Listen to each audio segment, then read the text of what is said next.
இந்த படத்துல ஹீரோவும் அவரோட தங்கச்சியும் சின்ன வயசா இருக்கும் போதே அவங்களோட அம்மா ஃபேமிலியை விட்டுட்டு வேற ஒருத்தர் கூட போயிடுறாங்க. இந்த காண்டில் இவங்களோட அப்பாவும் தன்னோட 2 குழந்தைங்களையும் இழுத்துட்டு போய் அவரோட அப்பத்தா வீட்டில் விட்டுட்டு அவரும் போயிடுறாரு. ஆனா கொஞ்ச நாள்லயே இவங்களோட அப்பத்தாவும் இறந்து போயிடுறாங்க. யாருமே ஆதரவா இல்லாத நிலையில ஹீரோ தன்னோட தங்கச்சியை காப்பாற்ற ரொம்பவே கஷ்டப்படுறான்.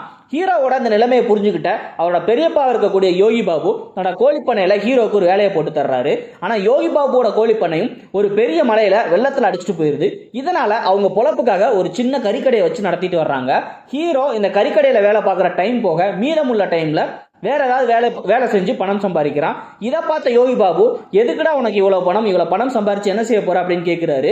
அதுக்கு ஹீரோ யோகி பாபு கிட்ட தங்கச்சியை நல்லா படிக்க வச்சு ஒரு நல்ல இடத்துல கல்யாணம் பண்ணி கொடுக்கணும், மறுபடியும் ஒரு கோழிப்பண்ணை ஸ்டார்ட் பண்ணி அதுல உன்னை ஓனரா உட்கார வைக்கணும், முடிஞ்சா நமக்குன்னு சொந்தமா ஒரு வீடு கட்டணும் அப்படின்னு சொல்றாரு. இந்த படத்துல இருக்கக்கூடிய முதலாவது இன்ட்ரெஸ்டிங் சீன் என்னன்னு கேட்டீங்கன்னா, ஹீரோவோட தங்கச்சி